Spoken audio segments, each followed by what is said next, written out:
패러다임 시프트 들어보셨나요? 뭔 뜻인지 정확히 아십니까? 정확히 잘 모르겠지만 들어는 봤습니다. 그죠? 패러다임 시프트. 패러다임이라고 하는 말은 인식 체계 이런 말이에요. 시프트는 변화입니다. 변화. 그런데 그냥 변하는 게 아니고 인식 체계가 완전히 바뀌어지는 것, 이게 패러다임 시프트라는 말입니다. 하늘이 움직이고 있습니까? 지구가 움직이고 있습니까? 맞아요? 옛날에는 해가 뜨고 지는 거예요? 지구가 도는 거예요? 해가 뜨고 지는 거 아니에요? 우리는 가만히 있고 해가 쥐가 떴다가 지는 거잖아요. 그래서 하늘이 움직였어요. 지금은 지구가 움직인다는 거 압니다. 천동설이 지동설로 바뀌었어요. 이렇게 바뀌는 걸 뭐라 한다? 패러다임 시프트라 합니다. 물건 살 때 요즘 어떻게 사시나요? 예? 인터넷으로 사세요? 아니, 물건을 가서 직접 봐야지. 어떻게 믿고 인터넷으로 사요? 옷도 인터넷으로 사십니까? 안 입어봐도 괜찮아요? 아니, 가서 다 꼼꼼히 다 확인해보고 사야 되는 거 아니에요? 그렇지 않습니다. 음식은요?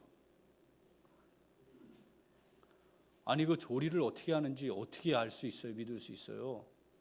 그런데 이제는 음식도 집에서 배달해서 먹습니다. 30년 전에는 상상할 수 없는 일이었습니다. 그런 일은 일어나서도 안 되는 일이었습니다. 그런데 지금 그게 우리가 받아들이는데 전혀 무리가 없습니다. 우리 예배당 앞에 드럼 있어요. 네, 저거 지금 전자드럼인데 30년 전에 40년 전에 큰일 났습니다. 저거. 그죠? 저 옆에 기타도 딱 놓여 있거든요. 어디 이 거룩한 강대상에 기타를 뜩 놓고 있어. 난리 났습니다. 제가 전도사 때 기타 치고 앞에 나가서 강대상 못 올라왔어요. 밑에서 했지. 여기 신발을 신고 올라온다? 여기 권사님이, 집사님이, 여성분들이 사회를 본다? 40년 전에는 불가한 일이었습니다. 지금 문제가 되지 않습니다. 이런 걸 뭐라 해요? 패러다임 시프트라고 합니다. 결혼 안 해도 됩니다. 요샌. 결혼해도 애 안 낳아도 됩니다. 부모님들만 속이 끓고 속이 타들어가지 당사자들 이 세대는 이제 아무 문제가 되질 않아요. 패러다임 시프트, 인식, 삶의 체계, 인식 체계가 변화하는 겁니다. 변하는 겁니다. 자, 조금 급하게 변할 때 이걸 변혁이라고 얘기하고요. 조금 더 급하면 뭐 혁신 이런 단어도 쓰고요. 아주 과격하게 더 급하게 변할 때 격변이라고 표현을 합니다. 우리는 격변하는 세상을 살고 있습니다. 무지하게 빠르죠? 예, 무지하게 빠르죠. 휴대폰 제대로 다 기능 알고 쓸 수 있는 사람이 몇 명 안 돼요. 그런데 계속 신기능이 나오고 있습니다.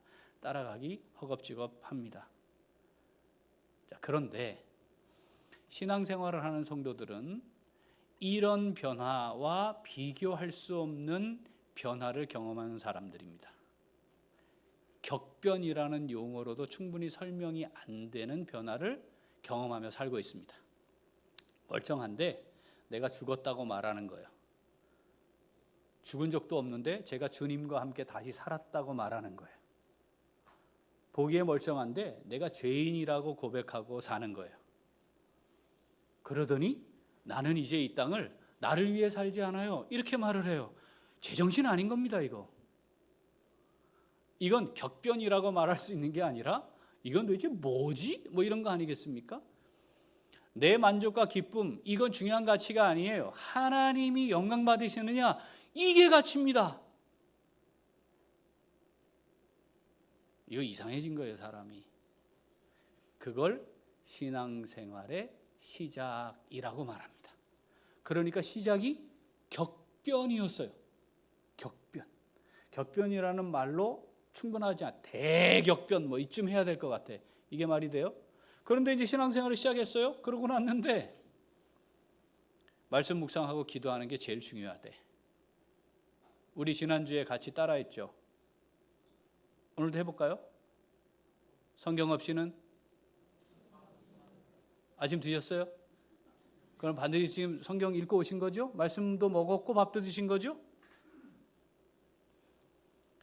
멀쩡해 보여. 잘 살고 있어요. 정말 다른 사람들을 위해 또 이웃을 사랑하는 마음으로 막 살고 있어. 그런데 이렇게 보니까 제가 죄인입니다. 제가 죄인입니다. 제가 너무너무 부족함이 많습니다. 제가 정말 하나님 앞에 온전치 못한 자입니다. 그러면서 늘 슬픔이 있고, 그러면서 또 자기가 문제라 그러고, 손해를 봐야 하는 상황이 되면 손해보는 걸 기꺼이 하고, 더 봉사하고 희생해야 되는 상황이 되면 그걸 먼저 찾아서 해요.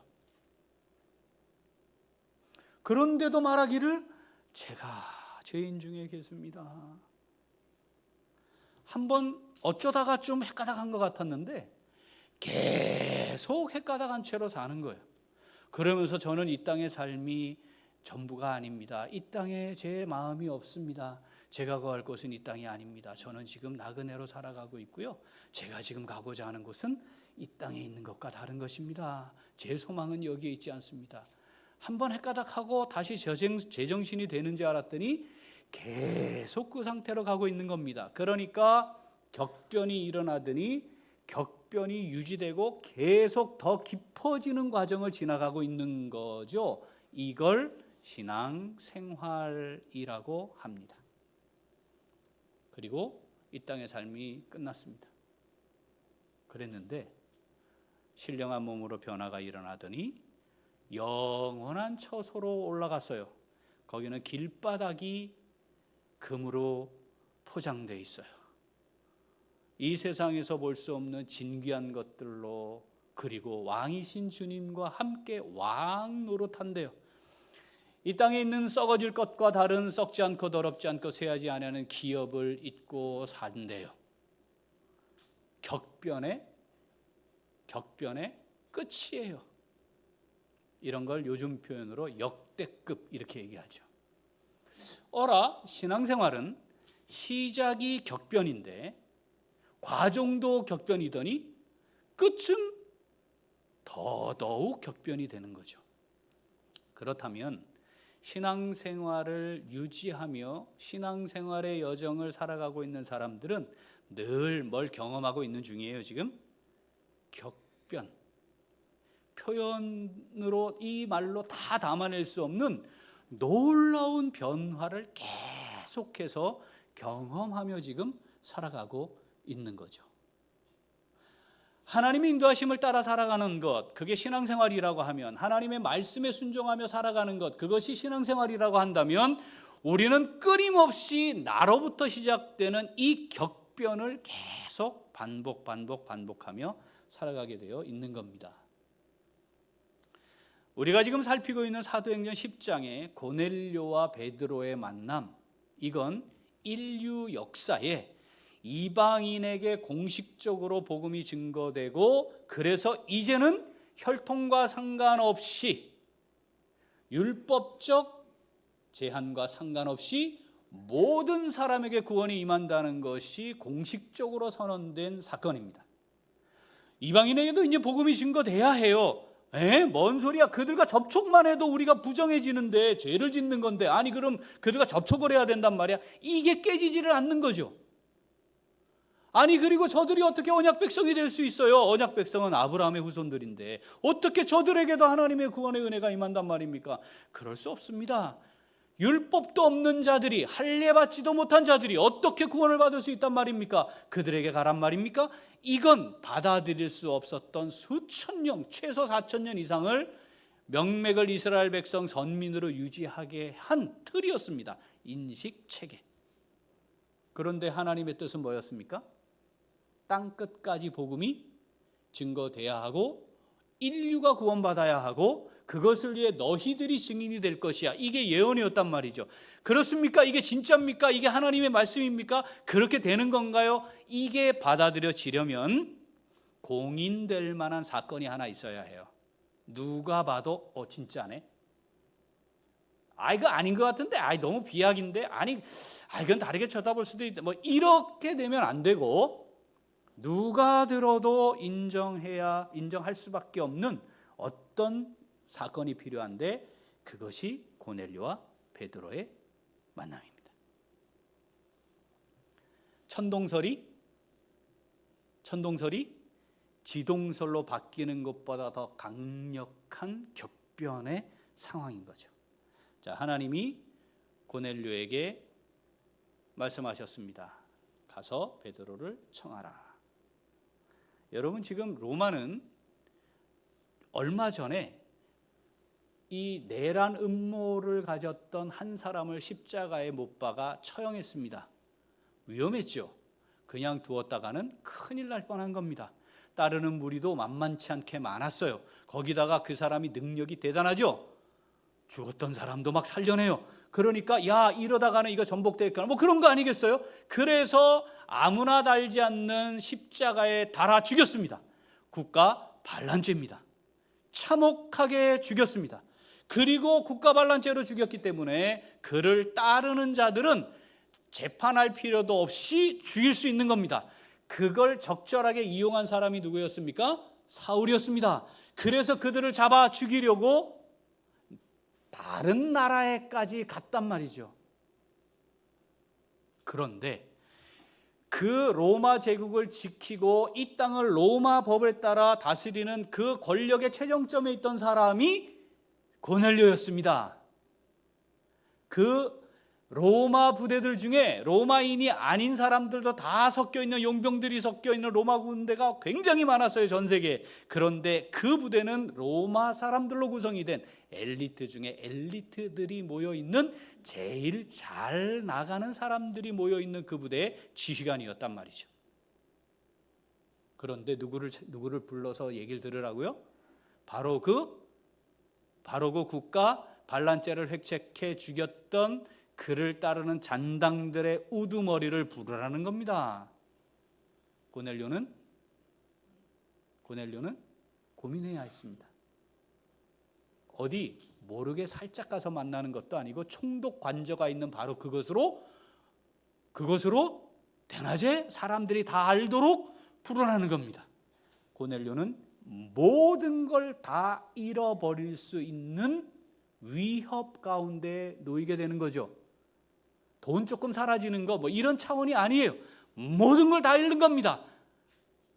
모든 걸 다 잃는 거지만, 자, 고넬료는 그 하나님의 인도하심에 순종해서 베드로를 청합니다.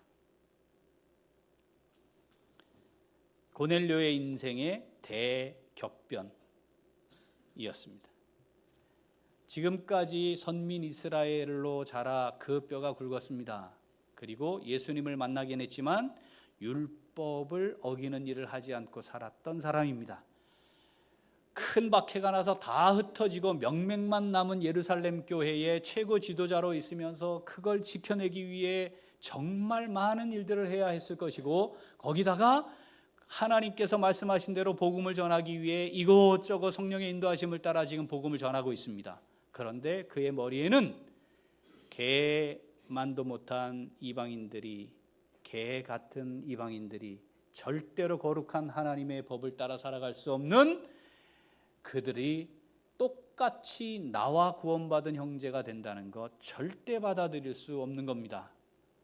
나는 음식도 가려서 먹었단 말이죠.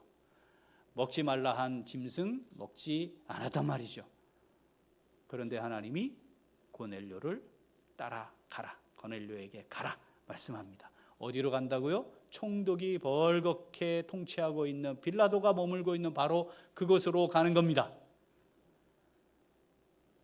지금 당장 베드로가 목베임을 당해도 아무도 말할 수 없는 그런 상황인데 거기로 가라는 겁니다. 베드로는 통치자 중에 괴수를 향해 나아가야 했습니다. 이건 자기 인생의 모든 것이 다 뒤집어지는 상황이죠. 받아들이기 어려운 겁니다. 그런데 베드로는 하나님의 말씀이고 하나님의 인도하심이라는 걸 깨달았기에 고넬료를 향해 나아갔습니다. 하나님의 인도하심을 따라 살아간다는 것, 그리고 하나님의 계획을 이루어간다는 것, 하나님의 뜻을 성취하며 살아간다는 것, 하나님의 권능의 손에 붙잡힌 바 되어 쓰임받는다는 것, 이건 다 격변입니다. 그냥 아무 일도 없는 것처럼 진행되지 않습니다. 하나님께서 사도행전을 기록하여 우리에게 이 말씀을 주시면서, 이걸 읽히시면서 이렇게 말씀하시는 거예요. 나 처음 만날 때 너 인생이 완전히 변한 거 아니었냐? 다 내려놓은 거야. 너를 부인한 거 아니야? 그래야 나를 따라올 수 있었을 텐데. 너를 부인하는 것에서 시작이 되어야 십자가를 지고 오는 삶이 시작이 되는 거였는데 너 그때 있었잖아. 그 이후의 삶은 뭐니? 그 십자가 졌다가 내려놓고 사는 게 아니잖아. 그 십자가를 지고 가며 사는 거잖아. 그러면 끊임없는 격변의 상황을 또 경험을 하면서 살아가고 있을 텐데 너 그런 거 맞지? 고넬료가 베드로를 한 번 만났고 그 다음부터는 베드로와 상관없는 삶을 사는 게 아니잖아. 고넬료가 그 참혹한 십자가에 죽여야 하는 국가 반란죄를 지은 사람의 잔당들의 수계를 만난 차원이 아니고 말이야. 고넬료가 그 예수라고 하는 죽은 사람을 이제는 내 삶의 주인입니다, 이렇게 고백하고 살게 하는 거야. 그가 로마의 최고 엘리트 집단의 장래가 촉망받는 사람으로서 그거 다 내려놓는 거다. 황제 외에는 주가 없어야 해. 그런데 그 예수가 자신의 인생의 주인이 되며 주님이라고 고백하게 하는 거야. 너 그러지 않았니? 너 그랬잖아. 너 그렇게 고백한 거 아니었어? 그래서 지금도 나를 향해 주님 이렇게 말하고 있는 거 아니냐? 너는 어떠냐? 너의 인생은 무엇이 변한 거야? 내가 주인이 된 이후에 너의 삶은 어떤 변화가 계속되고 있는 거야? 그리고 이 땅의 삶이 끝나는 그날 너에게 주어질 그 격변을 기대하며 살고 있는 거 맞는 거지. 맞는 것이 라고 우리에게 말씀하시는 겁니다. 사랑하는 우리 교회 식구들, 우리의 신앙생활은 어떠합니까? 격변을 경험하고 있는 하나님의 인도하심에 순종하며 가는 삶입니까? 혹시나 지금 내가 겨우겨우 이루어서 겨우겨우 안정된 이거 혹시 이게 사라질까 봐, 여기에 변화가 올까 봐, 내가 익숙하게 하고 있는 이것 이대로에서 뭐가 자꾸 달라질까 봐, 내가 더 뭔가 수고하고 헌신하고 섬겨야 할까 봐 이대로만 이 상태에서 조금만 더 좋아지기를 바라는 하나님의 인도하심을 내려놓은 채로 살고 있는 건 아닌지. 베드로에게 가란 말입니까? 청하란 말입니까? 고넬료에게 가란 말입니까?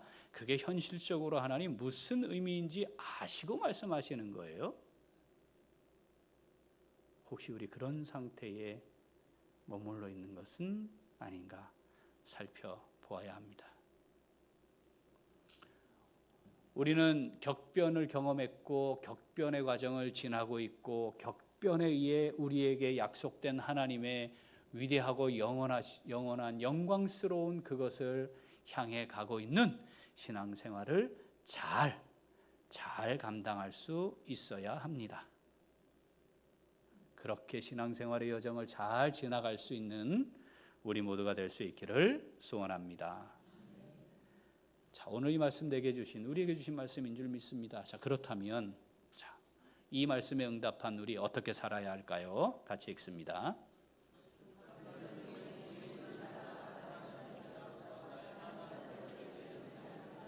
한 번 더. 격변의 과정을 통해 주님을 따라 살아가는 제자로서 날마다 새롭게 되는 삶을 살아갑니다. 아멘. 호세아 10장 12절 같이 읽어보죠. 너희가 자기를 위하여 공의를 심고 인애를 거두라. 너희 묵은 땅을 기경하라. 지금이 곧 여호와를 찾을 때니 마침내 여호와께서 오사 공의를 비처럼 너희에게 내리시리라. 아멘. 이스라엘 백성들이 오랜 기간 동안 율법 위에 나라를 세워왔고 적어도 수많은 하나님의 사람들을 통해 그걸 유지해 오고 있었습니다. 그런데 하나님이 이렇게 말씀하세요. 묵은 땅을 기경하라. 묵은 땅을 기경하라. 묵은 땅에 무언가를 심어서 거기서 뭔가를 얻고 싶다면 뭐 해야 돼요? 기경해야 돼요. 기경하다 말 뜻이 어렵죠? 말이 어렵죠? 느낌 파고는 말로 바꾸면 갈아엎다예요. 묵은 땅은 어떻게 해야 된다? 갈아엎어야 해요. 묵은 땅 위에 계속 비료 줘봐야 그 땅에 농사 안 됩니다. 갈아엎어야 합니다. 격변이 바로 그겁니다. 끊임없이 우리의 묵은 땅, 우리의 묵은 것들 갈아엎고 다시 하나님의 뜻, 하나님의 말씀을 심어가야 합니다. 그걸 하지 않는다면 계속 묵은 땅 그대로 있을 겁니다. 하나님이 기대하시고 원하시는 하나님의 위대한 역사에 쓰임받지 못할 뿐만 아니라 거기서 맺어지는 열매도 구경하지 못하고 살 겁니다. 그냥 이대로. 그건 하나님의 뜻이 아닙니다. 요한복음 2장 13절부터 읽어보죠. 유대인의 유월절이 가까운지라 예수께서 예루살렘으로 올라가셨더니 성전 안에서 소와 양과 비둘기 파는 사람들과 돈 바꾸는 사람들이 앉아 있는 것을 보시고 노끈으로 채찍을 만드사 양이나 소를 다 성전에서 내쫓으시고 돈 바꾸는 사람들의 돈을 쏟으시며 상을 엎으시고 비둘기 파는 사람들에게 이르시되 이것을 여기서 가져가라. 내 아버지의 집으로 장사하는 집을 만들지 말라 하시니 제자들이 성경 말씀의 주의전을 사모하는 열심히 나를 삼키리라 한 것을 기억하더라. 아멘. 흠없는 재물 기껏 준비해서 성전에 와서 드리려 했는데 이동 중에 이 재물에 문제가 생기는 거예요. 그러니까 흠이 생겼어. 하나님께 드릴 수가 없어. 너무 가슴이 아프고 속상해. 왜냐하면 그거 흠없는 거 만들기 위해 돌아보고 또 보고 또 보고 또 살피고 또 살펴서 겨우겨우 1년 동안 흠없는 거 만들었는데 갖고 오는 동안에 문제가 생기는 거예요. 이거 어떻게 해? 그래서 현장에서 흠없는 재물을 사야 되는 거죠. 그걸 누가 해요? 바로 이 성전 마당에다가 펴놓고 있는 장사들이 그 일을 한 겁니다. 취지는 뭐예요? 하나님께 좋은 재물을 바쳐야 되겠답니다. 그런데 묵은 땅이 돼버렸어요. 뭐예요?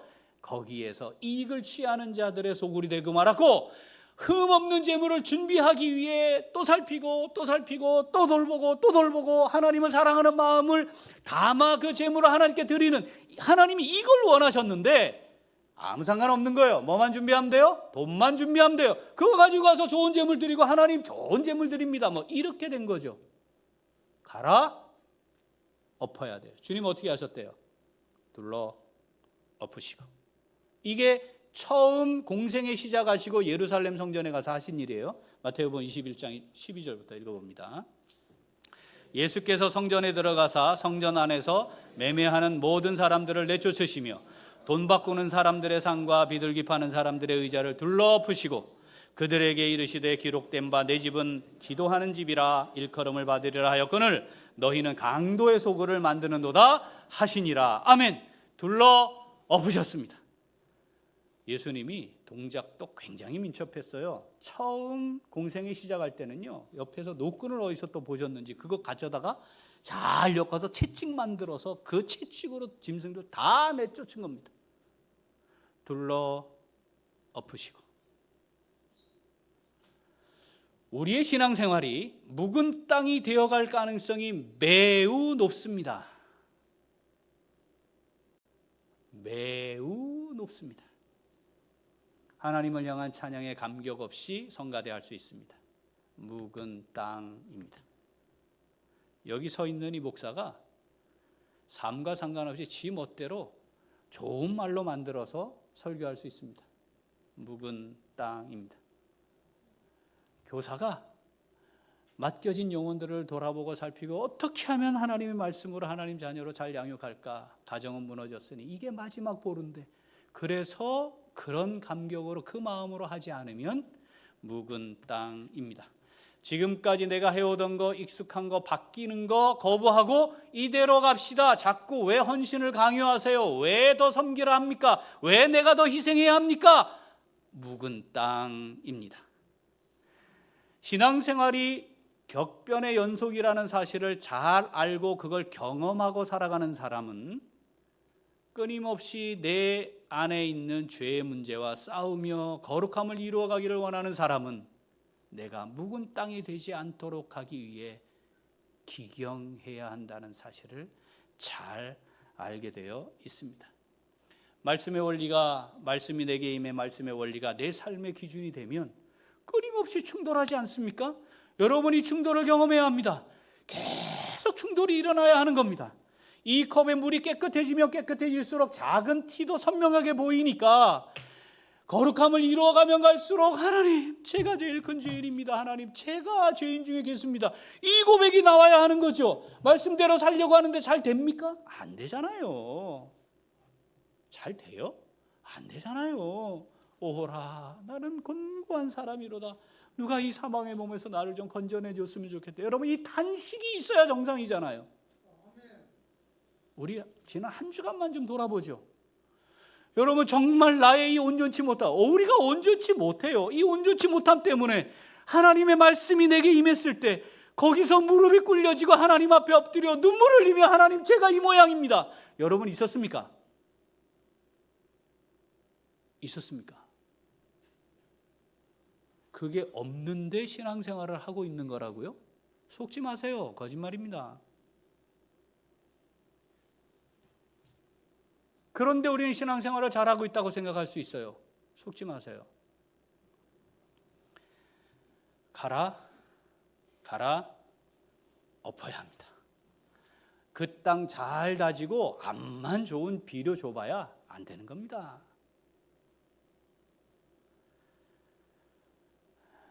일주일에 2시간 내가 교회 가줄게.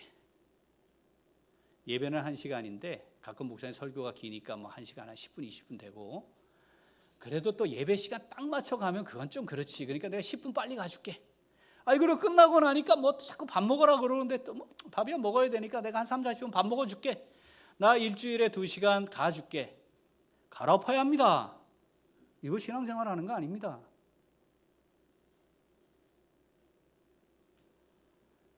하나님이 내게 맡기신 하나님의 자녀를 내가 하나님의 자녀로 어떻게 세워가야 할까? 어떻게 하면 하나님의 자녀로, 하나님을 사랑하는 자녀로 세워야 할까? 여러분, 이 마음이 간절해서 자녀를 위해 기도하며 그 하나님의 말씀을 따라 살아가도록 그렇게 자녀들을 양육하지 않는 가정 갈아엎어야 합니다. 갈아엎어야 합니다. 교회는 주님의 몸입니다. 주님의 몸입니다.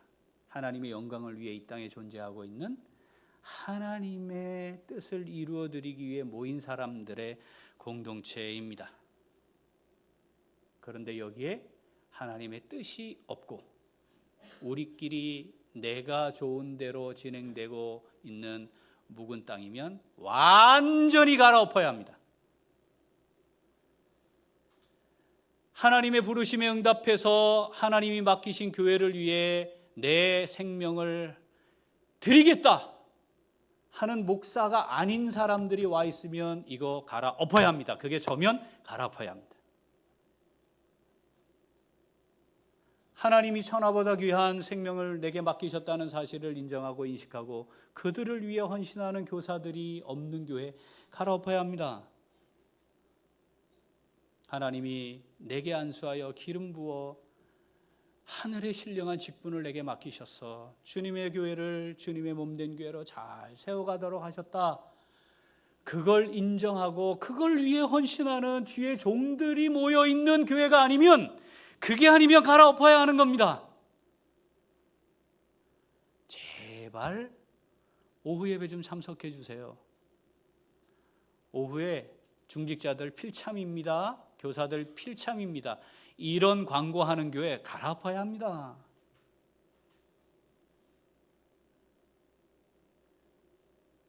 그게 계속 그렇게 되는 원인이 제게 있으면 갈아엎어야 합니다. 그래야 이 묵은 땅이 더 이상 묵은 땅으로 존재하지 않게 되는 겁니다. 하나님이 뭔가를 심으시고 하나님이 뭔가를 수확하실 수 있는 그런 땅이 되는 것이고, 그래야 하나님의 위대한 역사에 쓰임받는 주의 종들의 귀한 모임으로 우리 교회가 서게 되는 것이죠.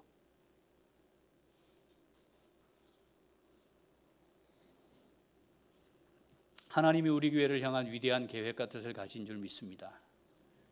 여러분, 우리가 한 10년만 다시 뒤로 돌아가면요, 여러분 그냥 된 일이 아닙니다. 그게 그렇지 않나요? 우리가 어떤 시간을 보내왔습니까? 여기에 하나님의 뜻과 계획이 있어야 정상이지 않겠습니까? 분명히 있는 거죠. 제가 우리 교회 담임 목사로 하나님이 세우신 이후에 우리 교회는 이런 교회입니다 라고 한 게 여기에 있는 겁니다. 한번 같이 읽어볼까요? 회복된 가정 위에 세워진 공동체, 생명력 넘치는 건강한 교회, 널리 나누고 베푸는 풍성한 교회, 사랑함으로 섬기고 교제하는 화목한 교회. 주님의 교회입니다. 저 교회를 같이 꿈꾸고 비전으로 삼아 어떻게 하면 피로 값주고 사신 우리 교회를 정말 주님의 교회로 세워가야 할까? 하루에 몇 분 생각하고 기도하십니까? 하루 24시간 중에 몇 분 생각하며 기도하십니까? 그걸 위해 나는 어떻게 해야 될까? 무엇을 해야 될까? 하나님 앞에 진지하게 엎드려 하나님의 뜻을 구하는 시간 하루에 몇 분 됩니까? 자식이 어려워요, 남편이 어려워요, 아내가 어려워요, 회사가 이래요, 경제적으로 어려워요, 하나님 뭐가 더 있어야 되는데요, 이런 것들을 가지고는 하나님 앞에 엎드릴 줄 아는데, 나를 향해 하나님이 무엇을 하기를 원하시는가, 하나님이 나를 통해 어떤 일을 이루고 싶어 하는가, 나를 이 땅에 보내셨는데 내 인생을 통해 하나님은 어떤 영광을 받고 싶어 하시는가, 이게 없다면 우리의 인생을 갈아엎어야 하는 겁니다. 갈아엎어야 하는 겁니다. 그냥 된다고요? 그럴 수가 없어요.